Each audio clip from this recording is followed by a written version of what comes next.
요한계시록 2장 23절 또 내가 사망으로 그의 자녀를 죽이리니 모든 교회가 나는 사람의 뜻과 마음을 살피는 자인 줄 알지라.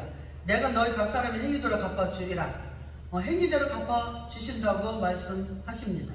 하나님께서는 사람의 마음과 뜻을 살피시는 분이라고 말씀하십니다. 회개하지 않으면 사망으로 그의 자녀를 죽이겠다고 말씀하십니다. 이 말은 축복이 끊어질 것을 말씀하고 하나님을 사랑하는 자는 천대까지 복을 주신다고 말씀하고 계십니다. 출애굽기 34장 7절 인자를 천대까지 베풀며 악과 과실과 죄를 용서하리라. 그러나 벌을 면제하지는 아니하고 아버지의 악행을 자손 3, 4대까지 보응하리라. 아버지의 악행을 자손 3, 4대까지 보응한다는 것은 결국 축복이 끊어진다는 것을 말씀하고 있는 것입니다.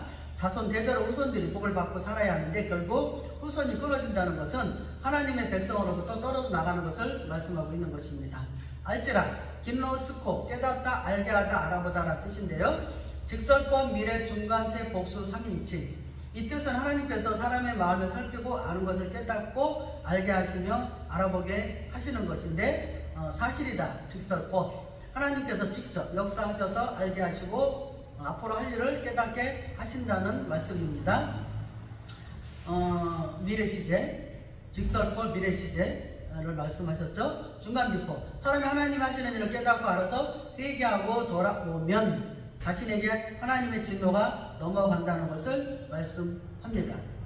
능동의 주체 하나님이죠. 중간태 돌아오는 거죠. 하나님께서 자신의 행동한 그대로 갚아주시는 거죠. 행위는 하나님께서 기억하시겠다는 것이죠. 그래서 그들의 행한 대로 상급을 주고 보답해 주시는 것을 의미하십니다.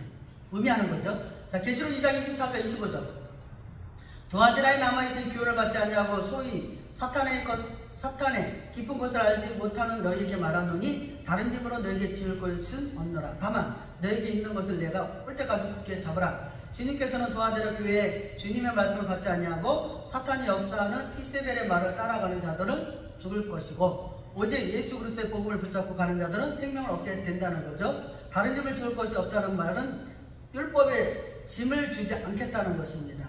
이 교대에 빠진 자들은 율법의 짐이 무거웠습니다. 하지만 주님은 모든 짐을 가볍게 해주셨습니다. 아멘. 우리는 믿음으로 구원을 받았기 때문입니다.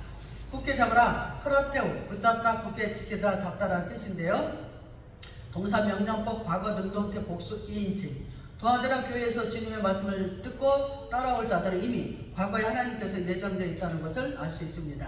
이런 자들은 자신들의 믿음과 신앙을 지키면서 능동적으로 주님을 따라가게 됩니다. 우리의 삶에도 주님을 따라가면서 온전한 신앙을 지켜야 합니다. 그런 신부의 정절을 지킨 자들은 주님께서 어떻게 하십니까? 만국을 다스리는 권세를 주십니다. 신랑 되시는 주님은 반드시 우리에게 찾아오십니다. 마지막 날에 우리를 부르러 오신다고 말씀하셨습니다. 요한계시록 2장 26절 이기는 자와 끝까지 내일을 지키는 그에게 만국을 다스리는 권세를 주리니 이세벨의 행운을 따라가지 아니하고 끝까지 주님께서 부탁하신 복음을 전파하며 지키는 자들에게는 만국을 다스리는 권세를 주신다고 약속하셨습니다. 두아디라 교회에는 몬타누스파라는 이단들이 설치고 있었던 교회입니다.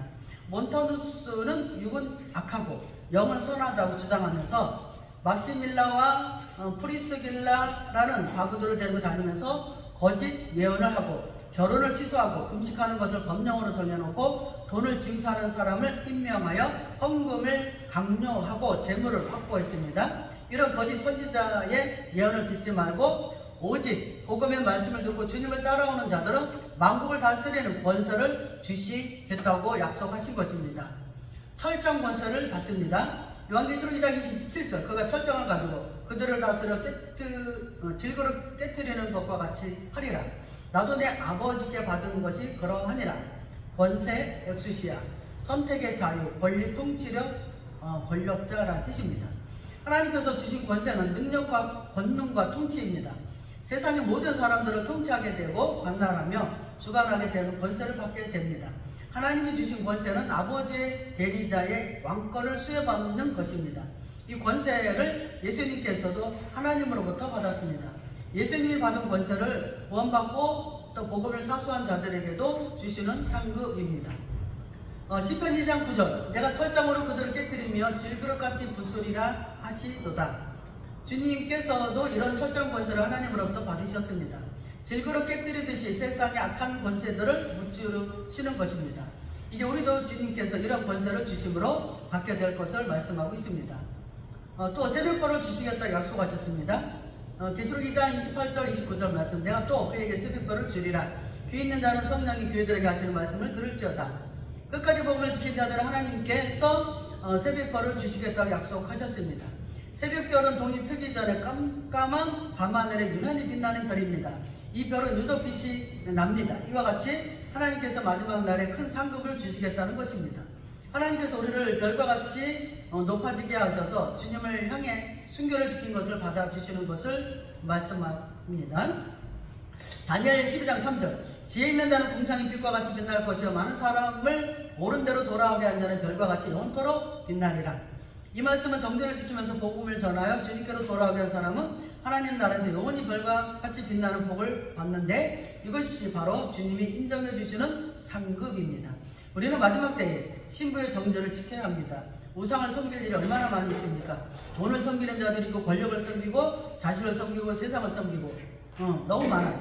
이제 우리는 성경이 하시는 말씀을 깨달아야 합니다. 두아디라 교회는 몸집은 비대해졌지만 복음이 사라진 교회가 되어서 책망을 받았습니다.